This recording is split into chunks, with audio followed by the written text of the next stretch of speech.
patrimoniale du dirigeant d'entreprise. Il existe 4 objectifs patrimoniaux. On a sectionné ces webinaires en 4 actes. Le premier acte, c'est préparer la retraite du dirigeant. Et donc, ça fait appel à des solutions patrimoniales, des solutions d'investissement. Il y a 15 jours, le webinaire la première scène était consacrée à l'assurance vie et au PER. Aujourd'hui, nous traiterons le sujet de l'épargne salariale. Et dans 15 jours, la troisième scène sera consacrée à l'immobilier d'investissement.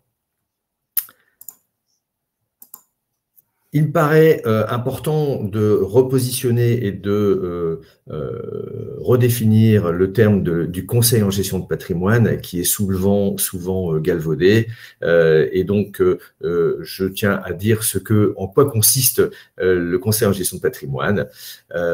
Donc, ça consiste à faire l'analyse de la situation patrimoniale globale d'un client en prenant en compte ses objectifs, ses contraintes. Ensuite, utiliser l'ensemble de techniques, stratégies et solutions civiles, économiques, sociales et fiscales afin d'optimiser sa situation. On parle de retraite, donc il est important de faire déjà l'état des lieux et d'aller chercher les informations sur le site officiel de l'assurance retraite, donc www.l'assurance-retraite.fr, pour avoir soit l'estimation de la retraite si vous êtes déjà un peu avancé comme moi dans l'âge, ou si vous êtes un peu plus jeune, vous aurez uniquement le relevé de carrière, mais ce qui vous permettra déjà de faire un bilan retraite avec ce relevé. Vous avez donc sur l'espace l'assurance retraite, si vous n'avez pas encore créé, vous pouvez le créer avec votre numéro de sécu, votre nom, votre prénom, les éléments que vous avez, et votre date de naissance. Vous recevrez un code qui vous permettra de vous connecter et d'avoir votre suivi de retraite tout au long de votre carrière. Donc, les solutions patrimoniales pour améliorer les revenus futurs, c'est-à-dire améliorer la retraite.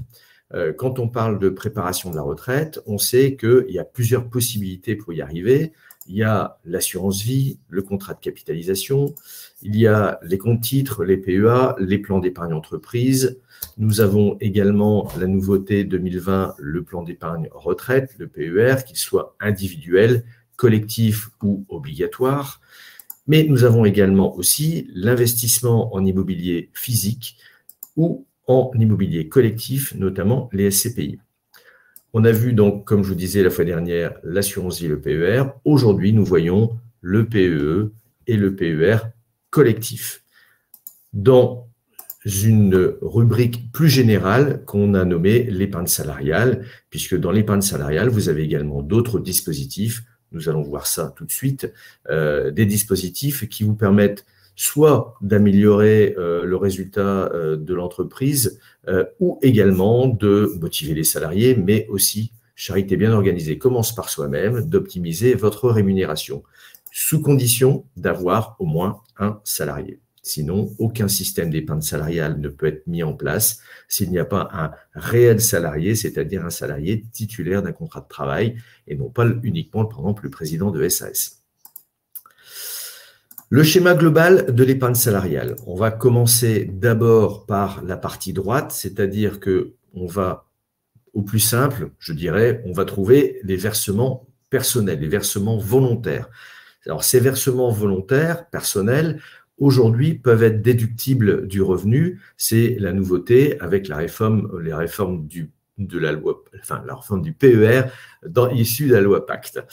Vous avez également la possibilité de transférer l'argent qui provient d'anciens plans d'épargne qui part. Le schéma global de l'épargne salariale, on va d'abord commencer par le côté droit. Les versements personnels, ce sont évidemment les versements que vont faire les salariés dans le réceptacle, ici, qui est le plan d'épargne entreprise ou PER collectif. On peut y trouver aussi, il peut verser également, transférer du moins l'argent qui provient d'anciens plans, et également transférer les jours de repos. Donc ça, c'est la partie versement volontaire, on va dire, du salarié. Il y a également les dispositifs d'épargne salariale, très anciens, très vieux, puisque ça date des années 50, qui sont l'intéressement et la participation. l'intéressement aux fruits de l'entreprise et la participation au résultat, participation qui est plus réservée normalement pour les grandes entreprises, puisqu'elle est obligatoire à partir de 50 salariés. À l'intéressement et à la participation, on y adjoint également l'abondement. L'abondement, c'est ce que va verser l'entreprise dans le plan d'épargne d'entreprise ou le PERCO à partir du moment où celui-ci a fait un versement volontaire. Avec une particularité qui, depuis la loi Macron, la possibilité du chef d'entreprise de décider d'un abondement sans pour autant que le salarié ait fait un versement, à partir du moment où cet abondement est uniforme pour l'ensemble des salariés. Tous ces plans, tous ces réceptacles, que ce soit PE, PERCO, peuvent sortir en capitaux et on va voir tout à l'heure dans le détail comment ça fonctionne. Alors, on va commencer par l'intéressement. L'intéressement, à qui s'adresse-t-il et pourquoi le faire? Donc, d'abord, pour qui? L'intéressement s'adresse aux dirigeants à partir du moment où il a au moins un salarié et également à son conjoint ou partenaire d'Impax sous condition qu'il soit collaborateur ou associé à l'entreprise. Ça s'adresse bien sûr également à tous les salariés, puisque c'était d'abord l'idée première, à partir du moment où ceux-ci ont plus de 3 mois d'ancienneté, qu'ils soient CDI, CDD, apprentis, alternants, peu importe. Pour quelles raisons mettre en place un accord d'intéressement? Déjà, parce que il y a une souplesse au niveau de la rédaction, la formule de calcul est complètement à la main du dirigeant et ça permet d'appuyer là où il est nécessaire au niveau de l'entreprise. Au niveau du coût, c'est également très intéressant puisqu'il n'y a aucune charge patronale, aucune charge salariale, si ce n'est que la CSG à 9,7 pour le salarié. Pas d'impôt sur le revenu non plus, à condition qu'il verse dans le plan d'épargne d'entreprise. Le versement de la prime d'intéressement ne sera fait que si l'objectif est atteint. Donc, on définit les règles et si les règles sont atteintes, à ce moment-là, il y aura versement. Comment mettre en place un accord d'intéressement? Il y a un formalisme qui est un peu complexe, mais pas impossible, loin de là, un accord à mettre en place. Et bien sûr, vous avez l'accompagnement de Valoxy pour cette partie. Dans les modalités, les délais, alors il faut absolument que l'accord d'intéressement soit envoyé 6 mois, au moins 6 mois avant la clôture de l'exercice, sinon il sera pour l'exercice suivant. La durée, il est en général pour 3 ans, ça peut être reconductible ou pas, c'est un souhait, tout dépend de ce que l'on veut mettre. Et tout ça doit être déposé à la direction départementale du travail. En ce qui concerne les plafonds, il y a un premier plafond qui est un plafond collectif, plafond qui est égal à 20% de la masse salariale globale de l'entreprise et un plafond individuel qui est égal à 75% du plafond Sécu, c'est-à-dire à peu près 30 000 € aujourd'hui. La répartition de cette prime d'intéressement peut être uniforme, pour tout le monde la même, ou proportionnelle, que ce soit au salaire ou au temps de présence. On peut également combiner les deux, le temps de présence et le salaire, avec plusieurs critères. Les formules de calcul, ça peut être quantitatif, un objectif quantitatif, donc sur ni plus ni moins que le résultat ou le BE de l'entreprise, mais ça peut être également qualitatif, sur des éléments un peu plus fins, je dirais, mais il faut dans ce cas-là que ce soit mesurable objectivement. Ça peut être un taux de retour, j'ai pris un exemple tout à l'heure, un taux de retour de pièces, ça peut être quand même un résultat, mais avec des éléments différents. Le tout est que les éléments doivent avoir un caractère incertain et variable pour que l'intéressement ne soit pas requalifié comme étant un salaire, et dans ce cas-là, être chargé comme un salaire. En ce qui concerne le coût de l'épargne salariale, lorsque l'entreprise décide de dépenser 1 000 €, combien va-t-il rester dans la poche du du salarié ou du dirigeant. Parlons d'abord du salarié. Une fois qu'on a enlevé les charges patronales, les charges salariales, la CSG et les impôts, il va rester 469 € sur les 1 000 € dépensés par l'entreprise. Pour le dirigeant TNS, une fois qu'on a enlevé également charges et impôts, il restera 574 €. Quand même une forte diminution. À partir du moment où on utilise l'intéressement, donc la prime d'intéressement, il y a la seule dépense qui sera faite, c'est le prélèvement, enfin la CSG du salarié ou du TNS. Il restera donc 903 € dans la poche du salarié ou du TNS. Nettement plus intéressant, presque le double ou plus, un peu plus ou un peu moins du double en fonction d'eux. Alors, l'intéressement, d'abord, on va dire l'intéressement pour soi, c'est-à-dire l'intéressement pour le dirigeant dans le cadre d'une optimisation de la rémunération du dirigeant et de son conjoint. On va prendre l'exemple d'un couple avec 2 enfants, une SARL, le gérant majoritaire TNS au RSI avec un revenu de 75 000 € et le deuxième conjoint avec un salaire de 25 000 € brut. Le résultat de l'entreprise sera de 41 700 avant impôt de société. D'abord, on va étudier le coût de la rémunération. À partir du moment où j'ai, en tant que TNS, une rémunération nette de 75 000 €, je vais déclencher des charges, non pas patronales, mais des charges TNS de 31 715 €. Donc, le coût de la rémunération globale sera de 106 715 €. Je vais bien sûr payer d'impôt sur le revenu, 11 332 € avec les 2 enfants, ce qui fera un net perçu de 63 668 €. Pour le conjoint salarié, si j'ai un brut de 25 000, je vais avoir un net de 20 000 une fois retiré les charges salariales. Les charges patronales sont minorées parce que j'ai droit à la réduction Fillon, 3 750. Le coût de rémunération sera donc de 28 750.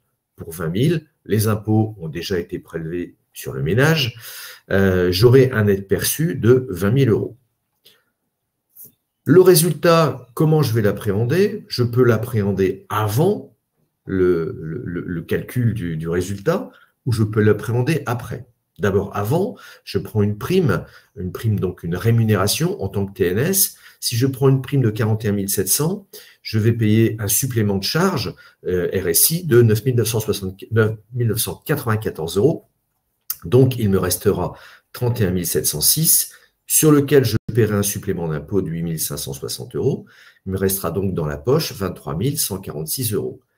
Si je décide de le prendre après avoir payé de l'impôt de société, c'est-à-dire donc en dividende, je vais évidemment payer d'abord l'impôt de société, 6 720, les prélèvements sociaux à 17,20, donc de 6 017 €. J'aurai dans la poche 28 963 € sur lequel je vais payer de l'impôt personnel au PFU à 12,8, 4 477 €. Il va rester 24 486 € dans la poche. Donc, c'est évidemment la meilleure solution, le dividende. Cependant, est-ce qu'il n'y a pas une meilleure solution? Vous en doutez, oui, bien sûr, avec l'intéressement. Et là, dans ce cas, on va mettre en place un accord maximal, 20% de la masse salariale, et on va joindre un PE, un PERCOL. Donc, ma prime globale d'intéressement sera de 20 000 € parce que j'ai décidé de faire 20% de la masse salariale, c'est-à-dire 75 000 plus 25 000. Et je vais, avec le PE, le PERCOL, mettre un abondement maximum égal à 300% du versement, en sachant qu'au niveau compta, autant la prime d'intéressement est dans l'exercice qui est clos, que le PE, enfin le versement, l'abondement dans le PE sera au moment du versement, donc sur l'exercice N+1. Comment ça va se calculer? Donc, pour une prime de 20 000 € divisé par 2, 10 000 pour le salarié, 10 000 pour le TNS. 10 000 donc pour le TNS, je vais verser 2 194 € sur le PERCOL et le reste, je vais le verser sur le PE, 7 806. Les 2 194 me permettent d'obtenir un abondement brut en percol de 6 582 €. Et mon versement en PE me permet d'obtenir le maximum, 3 291 €. En tout, 19 873 € qui vont déclencher l'année suivante de la CSG à 1 928 € lorsque j'aurai déclaré mes revenus sur la DSI. Par contre, pour le salarié, la CSG est prélevée tout de suite et donc il y a le versement sera sur le plan d'épargne d'entreprise et le PERCOL sera déduit de la CSG. Donc décomposition pareil, 10 000 €, 2 194 net de CSG, abondement net de CSG 5 948, versement net sur le PE de CSG 6 836, abondement net de 1972. Je suis cette fois-ci en net à 17 945 € parce que les 1928 n'ont pas été placés contrairement au TNS. On va pouvoir donc optimiser cette prime grâce à l'accord d'intéressement qu'on va mettre en place. On va prendre un accord maximal avec 20% de la masse salariale et ajouter le PE PERCO. 20% de la masse salariale, ce qui va nous faire, si on ajoute les revenus de monsieur et madame du couple à 20%, c'est-à-dire 20%, c'est-à-dire 20 000 € de prime d'intéressement sur lequel on va pouvoir mettre un abondement maximum de 300%, à savoir que l'abondement, au niveau comptabilité, il ne sera pas dans l'exercice clos, mais dans l'exercice suivant, c'est-à-dire au moment du versement, évidemment. Comment va se décomposer cette prime de 20 000 €? La prime sera divisée chacun par moitié, 10 000 € et 10 000 €. Pour le TNS, on va faire un versement de 2 194 € sur le PERCOL, ce qui va nous permettre d'obtenir l'abondement maximum sur le PERCOL, et le reste sur le PE, parce qu'il est bloqué 5 ans et non pas jusqu'à la retraite, donc autant maximiser le versement sur le PE, et l'abondement, évidemment, maximum sur le PE, 3 291. Le tout, on arrive à 19 873 € qui vont déclencher l'année suivante, lors de la déclaration des revenus sur la DSI, déclencher les 1 928 € de CSG. Pour le conjoint salarié, la différence des montants, c'est que les 1 928 € ne seront pas déclenchés l'année suivante, mais seront pris immédiatement, ils seront non investis dans le PE, ce qui fait qu'on a des montants plus faibles. Là, on est 2194 net de CSG, qui donne 5 943. Le versement net de CSG également sur le PE, l'abondement net de CSG également sur le PERCOL, le PE, pardon. Donc, en tout, 17 945 €, ce qui fait un total de 37 818 €. Évidemment, par rapport à tout à l'heure, une excellente solution puisqu'on gagne 13 332 € par rapport aux dividendes qu'on avait dans la slide précédente. Quelques accords d'intéressement.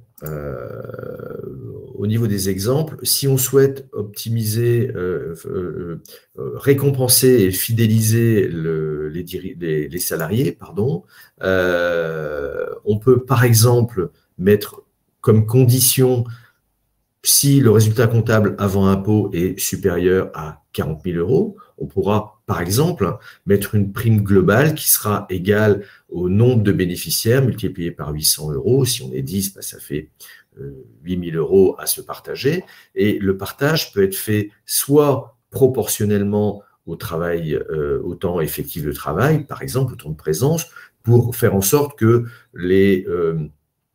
quelqu'un qui vient de rentrer et qui n'a que 3 mois de présence ne perçoive pas la même chose que quelqu'un qui a fait toute son année, ce qui paraît un petit peu logique. Donc, dans l'exemple ici, c'est ce qui est choisi. Et on peut également décider de mettre un abondement de 25% sur le versement volontaire, enfin sur l'intéressement versé par le salarié au plan d'épargne d'entreprise, ce qui permettra d'abonder et donc d'avoir au maximum 1 000 €, c'est-à-dire 200 € de plus que les 800 €, 1 000 € au total de placés par l'entreprise.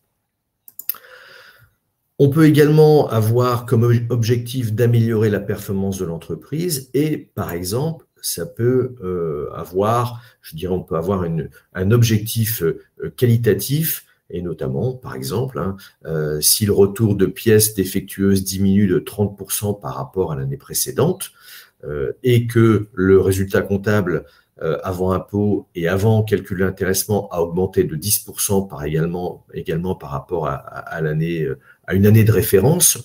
Dans ce cas-là, on va répartir, on a pris le même calcul, 800 € multiplié par le nombre de bénéficiaires, mais on va également appuyer encore plus fort sur cette partie pièces défectueuses en retirant 10 € par pièce défectueuse retournée.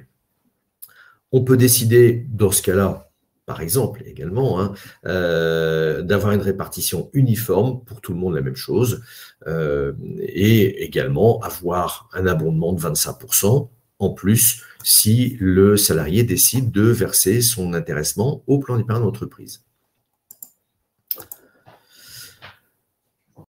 PE et PERCOL, donc PER collectif, comment c'est mis en place? C'est mis en place par une décision unilatérale, un petit rédactionnel à faire de manière à envoyer à la directe. Donc ça, le cabinet peut vous y accompagner aussi. Les bénéficiaires, tout le monde, c'est-à-dire tous les salariés de plus de 3 ans d'ancienneté, le chef d'entreprise ou le professionnel libéral, son conjoint, son partenaire de PACS, à condition d'être collaborateurs ou associés, et également, très intéressant, les salariés ou les TNS qui sont en cumul emploi-retraite, puisqu'on en voit de plus en plus. Comment se décomposent les versements sur le PE et sur le PERCOL? Pour les salariés, vous avez les versements volontaires, on l'a vu déjà tout à l'heure. Vous avez l'intéressement qui peut être également versé donc, directement par l'entreprise, à partir du moment où le salarié a motivé son choix, la participation de même, et l'entreprise va verser l'abondement, donc maximum 300%, maximum 3% avec 8% du plafond Sécu, 3 291 en PE, et 16% du plafond Sécu, 6 590 € et des brouettes, sur le PERCOL. La disponibilité, comme j'ai dit tout à l'heure, le PE est disponible au bout de 5 ans. Chaque versement du PE est disponible 5 ans, donc il y a des millésimes. Et l'ensemble des sommes versées sur le PERCOL ne sera disponible qu'à la retraite, sauf les cas de sortie que nous allons voir tout à l'heure. La modalité, c'est généralement le capital, mais on peut également choisir de sortir en rente sur le PERCOL, ce qui n'est pas souvent le cas. Et au niveau de la fiscalité, on verra dans slide 15 la fiscalité associée à ces systèmes d'épargne salariale. Les cas de déblocage anticipé, assez nombreux sur le PE, un peu moins nombreux sur le PERCOL. Mariage, naissance, divorce, création d'entreprise, cessation du contrat de travail, agrandissement de la résidence principale pour le PE, et après pour le reste, pour tout le reste, enfin PE, PERCO, vous avez acquisition ou construction de la résidence principale, vous avez la situation de surendettement, l'invalidité, le décès et fin de droit de chômage. En sachant que, très important, là où vous avez un astérix, il faut absolument que le cadre de déblocage soit valable, enfin il faut que vous demandez le déblocage dans les 6 mois de l'événement, parce que sinon, après, ce ne sera plus possible. À part, grosso modo, la cessation du contrat de travail, quasiment tout le reste, il faut le faire dans les 6 mois.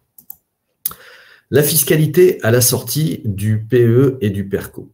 PERCO, PERCOL.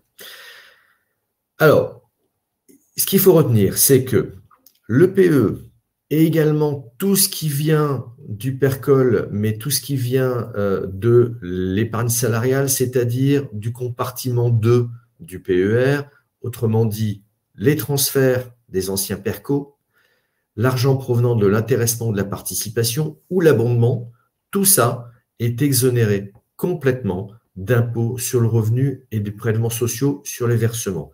seuls les intérêts, seule la plus-value sera taxée aux prélèvements sociaux de 17,20 uniquement.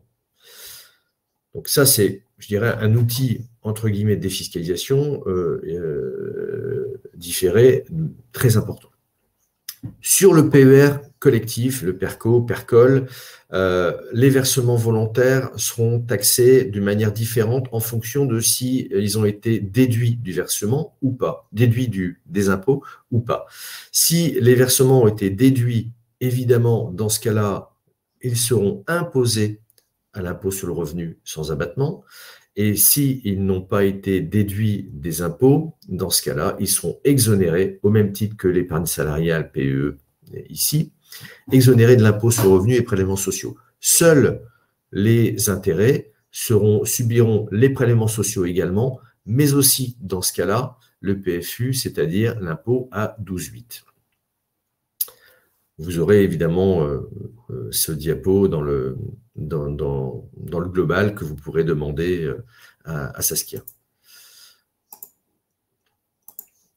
Un petit comparatif entre l'ancien Madelin, le PER1, PER individuel et le PERCOL. Si j'ai un versement par l'entreprise en PER individuel ou en Madelin de 10 000 €, ce versement va déclencher des charges de RSI parce que, je répète, que le Madelin est déductible fiscalement, mais pas socialement.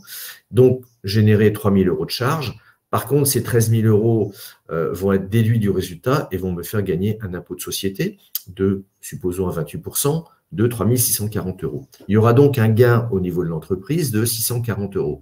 Ma dépense sera moins importante que les 10 000 €. J'aurai dépensé 9 360 €. À titre personnel, le versement qui est effectué en PER, c'est ni plus ni moins qu'une forme de rémunération. Et donc, c'est théoriquement à rajouter dans la rémunération du dirigeant, mais on va rajouter avec l'abattement de 10%, donc 9 000 € de revenus supplémentaires. Par contre, je vais déduire, puisque le versement est déductible, je vais déduire de mon revenu 10 000 €. J'ajoute 9 000, je diminue 10 000, j'ai donc un gain sur ma tranche d'imposition, un gain de 300 €, c'est-à-dire 30% de 1 000 €. À titre perso, je vais avoir un complément de retraite royal de 54 € parce que comme j'ai une rémunération supplémentaire qui a subi des charges de RSI, j'aurai donc des cotisations retraite. Ça va me générer 54 € de rente supplémentaire. J'aurais versé 10 000 € sur mon PER avec une dépense de 9 360 €. Il y a une efficacité de 107%. En PERCO, comment ça fonctionne? On va voir à peu près la même chose, sauf que au lieu d'avoir des charges de RSI, je n'aurai que de la CSG-CRDS. Également, je vais gagner de l'impôt, mais de ce fait-là, comme je n'ai pas de charge de RSI en totalité, que de la CSG, j'ai un gain au niveau de l'entreprise qui est de 2 100 €. Au niveau perso, rien à rajouter au niveau revenu, mais rien à déduire non plus, donc 0. Et donc, sur la cotisation, l'épargne placée de 10 000 €, le coût de l'entreprise, 7 898 €, j'ai une efficacité qui est de 127%. Si je compare maintenant à la sortie, puisqu'on a vu que c'est plus intéressant pour l'instant au moment du versement, à la sortie, qu'est-ce qu'il va se passer? Si je suppose que j'ai placé de manière assez dynamique à une rentabilité de 4%, 10 000 € par an, j'ai un capital de 203 000 €, je vais manger ce capital pendant 25 ans et donc percevoir 10 400 € par an, en supposant que cette fois-ci, on soit placé à 2%. Sur les 10 400 €, j'ai 74% de versement et 26% d'intérêt. 6 700 € qui seront imposés à la tranche marginale d'imposition, c'est-à-dire à 30%, 2 300 €, et mes intérêts qui subiront les prélèvements sociaux et le PFU, donc 467 et 348. En tout, il me restera 7 280 €. Qu'est-ce qui se passe sur le PERCO? Sur le même versement avec le même capital à la fin, j'ai évidemment la même répartition versement et intérêt. Par contre, mes versements ne subissent aucun impôt et mes intérêts ne subissent que des prélèvements sociaux. Donc 467 €. Il me restera donc dans la poche pendant 25 ans 9 932 €, soit 36% de plus. Comment optimiser globalement avec tous les dispositifs? Eh bien, sur le PE, on peut aller jusqu'à, on l'a dit tout à l'heure, 3 290. Sur le PERCO, on peut aller jusqu'à 6 581 €. L'intéressement, on peut aller jusqu'à 75% du plafond, c'est-à-dire 30 852. Pareil pour la participation. Donc, en tout, on peut aller jusqu'à net d'impôt sur le revenu et de charges, 71 575 € distribués par l'entreprise. Ça fait déjà un beau petit pécule si on utilise tous les dispositifs. Le cabinet travaille avec deux partenaires en matière d'épargne salariale, RS qui est une société complètement indépendante et Epsens qui, plus pour les grandes entreprises, enfin un peu plus grandes entreprises du moins, Epsens qui est la filiale de Médéric Malakoff, Vauban, Humanis. Et au niveau des sociétés de gestion, comme nous sommes cabinet de gestion de patrimoine, on a dans les PE, PRCO qui sont offerts chez RS Epsens la possibilité d'avoir des fonds de diverses et variées sociétés de gestion indépendantes ou moins indépendantes pour d'autres, mais la plupart indépendantes, avec une diversification très très large. Pour terminer, je vous présente la petite équipe du cabinet, l'équipe patrimoine, l'équipe protection sociale, et pour Lille, vos serviteurs, Hervé et Thomas, qui sont à votre disposition au cabinet Valoxy. Et donc, je vous remercie de votre attention et je suis à l'écoute de vos questions.